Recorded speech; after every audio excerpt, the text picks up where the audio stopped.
Hello, happy people. I hope you're having just a great day today. Today we're taking another look at a Cthulhu Mythos story. This time we're taking a look at Lin Carter's The Horror and the Gallery. I'm only going to be giving it a 5 stars today. I'll talk a bit about why here in a little bit. My copy of this 40 plus page short stories in this collection, the Xothic Legend Cycle, which was published by KOCM. I read this whole thing when I first got it like 10 or 11 years ago, and I'm doing another look at some of the stories in it now. So this is the second time that I've read The Horror in the Gallery.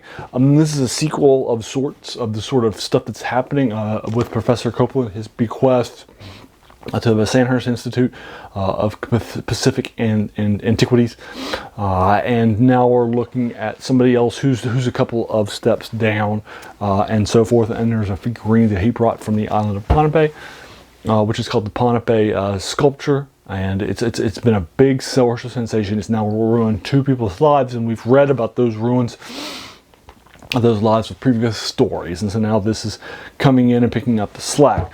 And my main problem with Lin Carter as a Cthulhu Mythos writer is that he tends to really write heavily in the Cthulhu Mythos. He not just tells you elements, he will just spend pages and pages and pages roaring for it.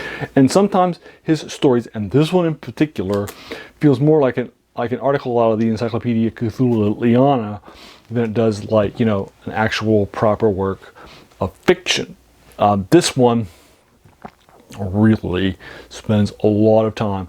In this one, the person is going to read Nameless Cults by, which is a book that was introduced to the Cthulhu Mythos by Robert E. Howard in his Mythos fiction. It's written by Von Junst, and he reads this work, which is normally translated in German, over the course of the book. We'll spend like 10 or 15 pages with what the book Nameless Cults says about them.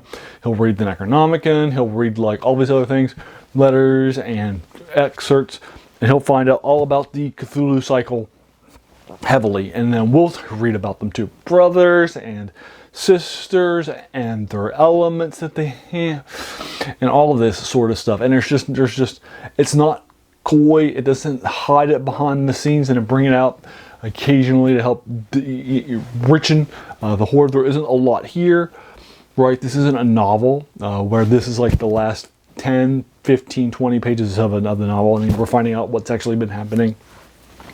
No, this is the first 20 pages of a long short story. I just don't agree with Lin Carter. Lin Carter's take on how he approached this or how he wrote this. It's way too long, and my like 80 or 90 minutes that I spent reading it last night and over the last couple of days, it could have been like half that long at least. There just isn't that much happening, and there's just way too much showing, not telling. I'm sorry, telling, not showing. Way too much, which is a cardinal sin, particularly in short fiction, and this short fiction isn't nearly as short as it should be. This is almost a novella length, 40 plus pages in a large, oversized printing like this. Took me like an hour and a half for me to knock it out. It's almost novella. It's probably like maybe 10, 15 pages shy of a novella, of a proper story like that. So I'm only giving, but there are some good things to it. I'm giving it a 5. It's good for completionists. It's good for people that like Lin Carter. If you enjoy reading paragraphs out of the Encyclopedia Cthulhuiana, then you'll certainly find things in here to enjoy and to keep you interested. And I was never bored, even though I didn't like the fact that it was at the same time, Lin Carter's a fine writer. There's a reason he published a lot of stuff during his career, right? And he did. He published a lot of homages to H.P. Lovecraft, Edgar Rice Burroughs, Robert E. Howard, and his Conan stuff. So he wrote, and so he has a lot of those sorts of things in his published stuff that he's published. So I've read a full collection of his works on the Cthulhu Mythos. I'd certainly be open to reading more. But this is one of the worst examples of the Lin Carter Cthulhu Mythos issues that he sometimes has, where he just spends way too much time talking about the mythos and not enough time talking about the horror of the story.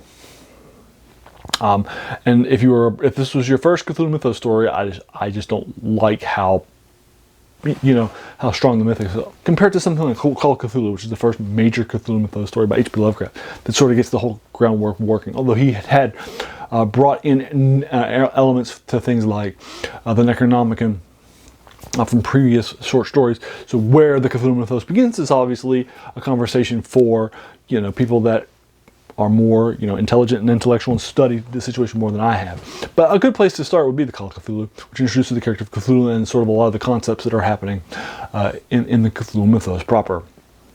Compare that and how little it mentions, even though it introduces the character of Cthulhu to like the last 5-10 pages of, and even then you don't get like this huge deep dive into everything that's involved with not just Cthulhu, not just not the deep ones, and all these different, the Big Bens and the Elder Sun, and the elements, the 4 elements. You have Cthulhu as fire, and you have Nyarlathotep as air, and Cthulhu as water, right? And you learn all this sort of stuff at the first part of it. It's just, I also don't like the framing device, and you telling this too. There's also, I think, a logical fallacy with the framing device.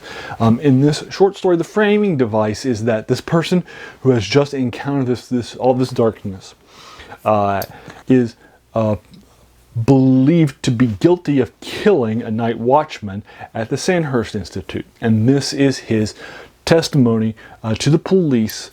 He has waived the right to have his lawyer present because he says he didn't do it. And now we're hearing his testimony. He's now speaking to the officers. It's not a conversation. He's not saying, and do you get this? Do you get that? Or they're not talking back to him over the course of the long story. But we are definitely, that's the framing device. The idea is that this is his statement of fact to the police as to what actually happened to him. Okay, and if that's the statement of fact, why would you spend all of that hours of time talking about the Cthulhu Mythos, right? And then you find out that he's trying to keep it secret so that people won't know. Well, if he's trying to keep it secret so that people won't know, why would he tell the police that he's innocent, and this is why? It doesn't make any sense to me. So there's a logical fallacy in the story too that I saw, and that, again, it brings the ratings down when there's this obvious logical fallacy and this suspension of disbelief that I saw as a reader. But I did like it. This is my second time reading it. I'm certainly open to reading it again, maybe 10 years down the road. It's a fun story. Again, I was never bored. I definitely really enjoyed going back and rereading it, even though I'm only giving it a 5 out of 10. But there you are. That is The Horror in the Gallery by Lin Carter. Have you read it? If so, what did you think of it? Did you agree or disagree with my take, or would you like to talk about the spoilers that happened? I would be more than happy to engage with it further, whatever you thought of it. If you enjoyed this video, please feel encouraged to hit that subscribe button. There's going to be a lot more of these to follow in fantasy, science fiction, and horror. And then finally, I just want to take a second and thank you for taking some time out of your day and investing it and watching my video. We all have so many things that are happening in our lives, and we're pulled in so many different directions. So the fact that you spent this time with me is incredibly humbling, and I appreciate it. So thanks again, and have a great day.